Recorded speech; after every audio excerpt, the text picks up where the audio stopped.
So நான் ஆஸ்பத்திரி போய் பார்க்குறேன், குடலை எவ்வளோ தான் சுத்தம் பண்ணுறது?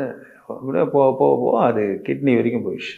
ஸோ அகோபாகாஜதனாக இருந்த ஆள் அம்பாசிடர்காரை முன்னாடி புல் பண்ணுற ஆள் நான். இளநீரை இப்படி கையில் வச்சு இப்படி வச்சா அப்படின்னா போதும் தவளக்கம் அடிச்சிக்கும். அப்படி அடிச்சு அப்படி சாப்பிடுவேன் நான். அப்படிப்பட்ட ஆள் அப்படியே குறுகி குறுகி குறுகி யூரின் போனால் எரியும், திடீர்னு மஞ்சளாக வரும், சிவப்பாக வரும். இந்த உலகத்திலே மிக கொடுமையான தண்டனை, மிக கொடுமையான தண்டனை எதிராளி கூட வரக்கூடாது எதுன்னு சொன்னால் இந்த டயாலிசிஸ் பண்ணுறது. ஸோ அந்த அளவுக்கு மிகப்பெரிய உலக தண்டனை எதுன்னா இதுதான். உலகத்தில் அதிகபட்ச தண்டனைன்னு சொன்னால் இதுதான். ஏன்னா ஒரு நாள் விட்டு ஒரு நாள் 2 இன்ஜெக்ஷன் ஊற்றி ஃபுல்லாக உடம்புல இருக்க பிளட்டெல்லாம் இது பண்ணிவிட்டு, இப்போ சொல்லப்போனால் இந்த இடத்துல 2 ஹோல்ஸ் பண்ணி போட்டிருக்காங்க.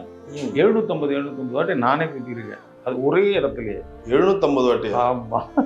ஏன் எவ்வளோ வருஷமாக சார் பண்ணிட்டு இருக்கீங்க? கிட்டத்தட்ட 3.5-4 இயர்ஸ் அது பண்ணேன் நான். இது ரத்தத்தை மாற்றி இது பண்ணுறேன். மற்றனா க்ளீன் பண்ணி பண்ணுவாங்க. ஸோ டயாலிசிஸ்ன்னுவாங்க. அது பெரிய கொடுமை. அது என்னென்னா உப்பு விடாமல் சாப்பிடணும், உப்பு தொடவே கூடாது, கீரை வகை சாப்பிடக்கூடாது, ஒரு சொல்லப்போனால் தக்காளி சாப்பிடக்கூடாதுன்னுவாங்க, பொட்டாட்டோ சாப்பிடக்கூடாது, உருளைக்கிழங்கு சாப்பிடக்கூடாது, கிழங்கு வகை தொடக்கூடாதுன்னுவாங்க. இப்போது இதில் கேட்டிருப்பீங்க, இப்போது இந்த வீடியோவில் நான் கேட்ட விஷயத்த நீங்களும் கேட்டிருப்பீங்க. ரொம்ப கஷ்டமான ஒரு வார்த்தைகள் தான் அவர் சொல்லியிருக்கார். இந்த உலகத்திலேயே ரொம்ப கொடுமையான ஒரு தண்டனை டயாலிசிஸ் பண்ணுறது தான். எதிரிக்கு கூட இந்த நிலைமை வரக்கூடாது. 100க்கு 100 உண்மைங்க. 100க்கு 100 உண்மை. தினம்தோறும் தினம் இந்த டயாலிசிஸ் பண்ணுறவங்களோட எண்ணிக்கை அதிகரிச்சுக்கிட்டே இருக்குங்க. ஏன்னா நம்மக்கிட்ட ஒரு 2 days பேக் ஒரு தாத்தா வந்திருந்தார். கிட்டத்தட்ட 6 மாதங்களாக நம்மக்கிட்ட சிகிச்சை எடுத்துகிட்ருக்காரு. வாரத்திற்கு 3 டயாலிசிஸ் பண்ணிட்டு இருந்த அந்த தாத்தா இப்போ 2 டயாலிசிஸ் பண்ணால் போதும் அப்படின்ற ஒரு நிலைமை. அவர் சொன்ன ஒரு வார்த்தை என்ன தெரியுங்களா? வயதான தாத்தா சொல்கிறாரு, டாக்டர் சளி இருமல் காய்ச்சல் மாதிரி இப்போ டயாலிசிஸ் ரொம்ப சிம்பிளாகிடுச்சு. ஏதோ நான் 3 வாட்டி போயிட்டு இருந்தேன், இப்போ 2 வாட்டி குறைஞ்சிடுச்சின்னு ரொம்ப தேங்க்ஸ் சொல்லிட்டு போனார். இப்போ இந்த வீடியோவில் நம்ம கேட்ட அந்த குரல் சொன்னதும் அப்படி தான். உலகத்திலே ரொம்ப கொடுமையான தண்டனை. ஏன்னா இப்போது நான் டெய்லி இந்த வார்த்தையை நான் கேட்டுக்கிட்டே இருக்கேங்க. டயாலிசிஸ் அப்படின்ற ஒரு கொடுமையான விஷயம்தான். என்னென்னா டயாலிசிஸ் பண்ணுறவங்களுக்கும் அது நரக வேதனையாக தான் இருக்குது. கூட இருக்கக்கூடிய அட்டெண்டர், அவங்களுடைய பிள்ளைகளோ இல்லை பேரண்ட்ஸோ கூட இருக்கிறவங்களுக்கும் அவங்களுடைய லைஃபே ஸ்தம்பிச்சு போச்சுன்ற மாதிரி சொல்கிறாங்க. டாக்டர் ஒரு டயாலிசிஸ் பண்ணுறதுக்கு 3 to 4 hours ஆகும். வாரத்துக்கு 2 முறைனா யோசிச்சு பாருங்கள். அப்போ அதுக்கு முன்னாடியே நம்ம ப்ரீ புக் பண்ணணும். நம்மளுக்கான அந்த ஸ்லாட் அலாட் பண்ண டைமில் நம்ம அங்கே ப்ரெசென்ட் ஆகிருக்கணும். என்ன வேலை எப்படி இருந்தாலும் நம்ம போய் அங்கே ப்ரெசென்ட் ஆகிடணும். ஸோ அந்த மாதிரி நம்ம போய் உட்கார்ந்துட்டு அந்த டயாலிசிஸ் பண்ணக்கூடிய இடத்துல இருக்கக்கூடிய சக நம்மளுடைய மனிதர்கள், அடுத்தடுத்து நம்ம கூட டயாலிசிஸ் பண்ணிகிட்டு இருக்கவங்க ஒவ்வொருத்தரோட சிம்டம்ஸும் பார்க்கும்பொழுது நமக்கு திக்குன்னு இருக்கும். நம்ம நல்லா நடந்துகிட்ருப்போம், நல்லா சாப்பிட்டுட்ருப்போம். ஒவ்வொருத்தவங்களுக்கு கொஞ்சம் சீரியஸாக இருக்குன்னு வச்சுக்கோங்களேன். அதை பார்த்துட்டு மனம் இன்னும் கலங்கிய நிலை ஏற்படும். ஐயோ நம்ம அம்மாவுக்கு அப்பாவுக்கு இப்படி ஆகிடுமோ, நம்ம பிள்ளைக்கு இப்படி ஆகிடுமோன்ட்டு நமக்கும் கலக்கமாக இருக்கும். டயாலிசிஸ் பண்ணிகிட்டு இருக்கவங்களுக்கும் ஒரு கலக்கமான ஒரு நிலை. டயாலிசிஸ் போகாமல் இதை தடுக்க முடியுமா? சித்தர்கள் நமக்கு நிறைய மருந்துகள் கொடுத்துருக்காங்க. நிறைய பதிவுகளில் நானும் சொல்லியிருக்கேன். எல்லா நோய்க்குமே முன்னாடியே நீங்கள் மருந்துகள் எடுத்துக்கோங்க. தயவு செய்து நான் சொல்கிற ஒரு விஷயம், சுகர் இருக்கா அலட்சியம் காட்டாதீங்க, பிளட் ப்ரெஷர் இருக்கா அலட்சியம் காட்டாதீங்க. இது நாளடைவில் நமக்கு கிட்னியை டைரெக்டாக பாதிக்குதுங்க. உடனே பாதிச்சிடாது. இன்றைக்கி சுகர் வந்துச்சு நாளைக்கு கிட்னி ப்ராப்ளம் வந்துருச்சுன்ற விஷயம் கிடையாது. ஆனால் இன்றைக்கி சுகர் வந்துருச்சு நாளைக்கே நமக்கு கிட்னி பாதிப்பு ஏற்படுமா? அப்படி கிடையாது. சுகர் ஒரு 10 வருடங்களுக்கு மேலே இருக்குன்னா கொஞ்சம் கவனமாக இருங்க. எனக்கு சுகர் கிடையாது, பிபி கிடையாது, யூரினில் சில பிரச்சனை வருதுங்க, அடிக்கடி எரிச்சலாக இருக்குது, இல்லை எனக்கு நுரையோட யூரின் வருது அப்படின்னு நீங்கள் சொன்னீங்கன்னா கொஞ்சம் கவனமாக சிறுநீரகத்தை கவனிங்க. ஏன்னா சிறுநீரகம் ரொம்ப முக்கியங்க. நம்ம காமெடிக்கு சொல்லலாம், ஒரு கிட்னியை விற்று நான் இது பண்ணிப்பேன், ஒன்றும் இல்லைன்னா இன்னொன்று இருக்குது, அப்படி கிடையாது. சிறுநீரகங்கள் எதற்காக 2 கொடுத்துருக்குறோன்னா உடல் முழுவதும் இருக்கக்கூடிய கழிவுகளை வெளியேற்றுவதற்கு. ஸோ அப்போது நம்ம ரொம்ப கேர்ஃபுல்லாக இருக்கணும். இதில் இன்னொரு விஷயம் அப்படின்னு பார்த்தீங்கன்னா பாலிசிஸ்டிக் கிட்னி டிசீஸ், கிட்னிக்கு மேலே சின்ன கட்டிகள் வர்றது. ஸோ இதுவும் எல்லாமே இருந்ததுன்னா டயாலிசிஸ் இல்லாமல் நம்ம குணம் பெற முடியும். இப்போ நம்ம கேட்ட வாய்ஸில் அவர் சொல்லியிருப்பார், கிட்னி எனக்கு வீக்கம் ஆயிடுச்சு அப்படின்னு. எதனாலங்க இந்த கிட்னி வீக்கம் வருது? இதில் அவர் சொல்லியிருக்கக்கூடிய விஷயம் பார்த்தீங்கன்னா, கிட்னி வீக்கத்தை பற்றி சொல்லியிருக்காரு. எனக்கு கிட்னி வீக்கம் ஆயிடுச்சு, உடல் முழுவதுமே வீக்கம். ஸோ கை கால்கள் வீக்கம், தொடை வீக்கம், இந்த அளவுக்கு எனக்கு கிட்னி வீக்கமான பிறகு தான் எனக்கு டயாலிசிஸ் ஸ்டார்ட் பண்ணுறாங்க. அந்த கொடுமையான விஷயத்துக்குள்ளே நான் தள்ளப்பட்டேன் அப்படின்னு சொல்கிறாங்க. இப்போ இந்த கிட்னி வீக்கம் அப்படின்னு சொல்கிறது எதனால் வருதுன்னு பார்த்தோம்னா, கிட்னி ஃபெயிலியரோட ஒரு சிம்டம் தாங்க அது.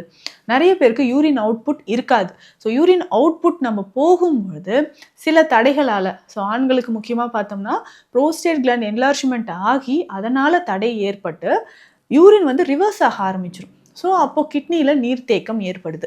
அப்போ உடல் முழுவதுமே நீர்த்தேக்கம் ஏற்படுது. கிட்னி பிரச்சனையினால் பாதிக்கப்பட்டவங்க பார்த்தா தனியாக தெரிவாங்க நார்மல் பர்சனை விட. உடல் முழுவதுமே நமக்கு ஏதோ வெண்மை பூத்த மாதிரி, பவுடர் அடித்த மாதிரின்னு வச்சுக்கோங்க. ஸோ பாடி ஃபுல்லாக நமக்கு வந்து பவுடர் அடித்த மாதிரி இருக்கும். ஸோ கண்களில் கால் வீக்கம் ஏற்படுறது, கைகளில் வீக்கம் ஏற்படுறது, இந்த மாதிரியெல்லாம் நமக்கு ஏற்படுங்க. ஸோ இது எல்லாமே நமக்கு சில சிம்டம்ஸாக தான் நமக்கு தெரியுது. அப்போ எந்த ஸ்டேஜ்லங்க, இப்போது நிறைய பேர் பண்ணுற தவறு என்ன தெரியுங்களா?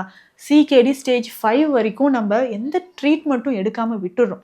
அதுக்கப்புறம் இல்லைங்க டயாலிசிஸ் பண்ணாதான் உயிரை காப்பாற்ற முடியும் ஒரு நிலை வரும்பொழுது, டயாலிசிஸ் எனக்கு வேண்டாம், அப்போது சித்தா ட்ரீட்மெண்ட் எடுக்கலாமா?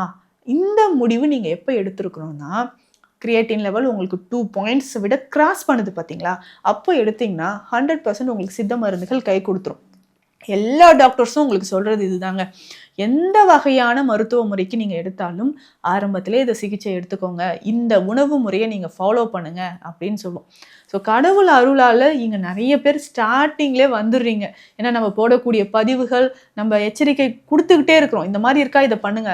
நிறைய பேர் சொல்கிறீங்க, எனக்கு ரொம்ப சந்தோஷமாக இருக்குது டாக்டர், இந்த பதிவில் நீங்கள் சொல்லியிருக்கீங்க, எனக்கு இந்த மாதிரி இருந்துச்சு, டவுட் வந்து செக் பண்ணால் புரோட்டீன் யூரியான்னு வந்துச்சு, எனக்கு நான் இப்போ என்ன பண்ணலாம்? ஸோ அதனால் நீங்கள் பார்த்துட்ருக்கீங்க, இந்த பதிவு பார்த்துட்ருக்கீங்கன்னா நமக்கு இதுக்கும் சம்மந்தம் இல்லை அப்படின்னு நினைக்காதீங்க. யாருக்காவது இது தேவைப்படும். ஸோ உங்கள் ஃப்ரெண்ட்ஸ் அண்ட் ரிலேட்டிவ், உங்களுக்கு தெரிஞ்சவங்களுக்கு இந்த மாதிரி பிரச்சனை இருந்தால் ஃபார்வர்ட் பண்ணுங்கள். அவங்க எச்சரிக்கையோட நலமோடு வாழறதுக்கு நீங்கள் ஒரு காரணமாக இருப்பீங்க. ஸோ அப்போது நமக்கு இந்த மாதிரி சிறுநீரக பிரச்சனை ஸ்டார்டிங்கில் எனக்கு இருக்குன்னா கட்டாயம் நீங்கள் மருந்துகள் எடுத்துக்கணும். ஸோ எந்த வகையான சிகிச்சை முறைகள் இருந்தாலும் அது கூட சேர்த்து நீங்கள் சித்த மருந்துகள் எடுத்துக்கோங்க. இதுக்கு முக்கியமாக நம்ம சொல்லக்கூடிய விஷயங்கள், உள்ளுக்கு எடுக்கக்கூடிய மருந்துகளை பார்க்கும்போது சுருங்கி இருக்கக்கூடிய கிட்னியோ இல்லை நீர் நிறைந்த வீக்கமாக இருக்கக்கூடிய கிட்னியோ நமக்கு சரியாகிறதுக்கான ஸ்பெஷல் மெடிசன் சித்தர்கள் நமக்கு கொடுத்துருக்காங்க. அதற்கேற்ற மாதிரி நீங்கள் எடுத்துக்கிட்டே வாங்க.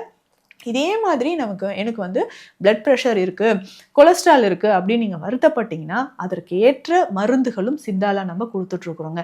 ரெகுலராக அதை நீங்கள் ஃபாலோ பண்ணிக்கிட்டே வரும்போது சிறுநீரக பிரச்சனை நமக்கு குணமாயிட்டே வந்துடும். ஸோ நீங்கள் கவலைப்பட வேண்டாம்.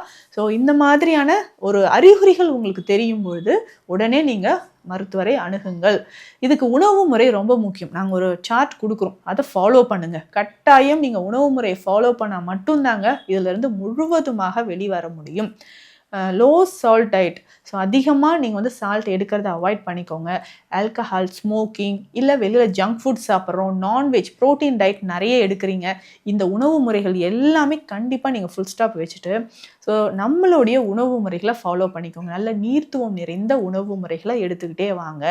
எக்ஸ்டர்னலாக பற்று ஒற்றட முறைகளை நீங்கள் ஃபாலோ பண்ணணும். இஞ்சி ஒற்றம் நம்ம சொல்லுவோம், பற்று மருந்து ஸ்பெஷலாக இருக்குது, அதை போட போட வீக்கம் நமக்கு குறைய ஆரம்பிக்கும். இன்டர்னலாக உள்ளுக்கு எடுத்துக்கக்கூடிய மருந்து வகைகள் நிறையவே இருக்குங்க. ஸோ ஒவ்வொரு மாதமும் தவறாமல் நீங்கள் பிளட் டெஸ்ட் எடுத்து எங்களுக்கு கொடுக்கணும். நீங்கள் பூர்ணமாக குணமாகிற வரைக்கும் நான் உங்களை விடவே மாட்டேன். அந்த அளவுக்கு நீங்கள் டயட் கண்டிப்பாக ஃபாலோ பண்ணுங்கள். ஸோ அதுக்கப்புறம் நம்ம கொடுக்குற மெடிசன்ஸும் எடுத்துக்கோங்க.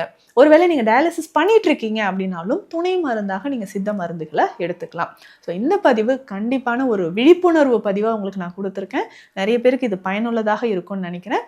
மீண்டும் அடுத்த பதிவில் சந்திக்கலாம். சித்த மருத்துவ ஆலோசனைகள் தேவைப்பட்டால் ஸ்க்ரீனில் இருக்கிற நம்பருக்கு காண்டாக்ட் பண்ணுங்கள். நன்றி.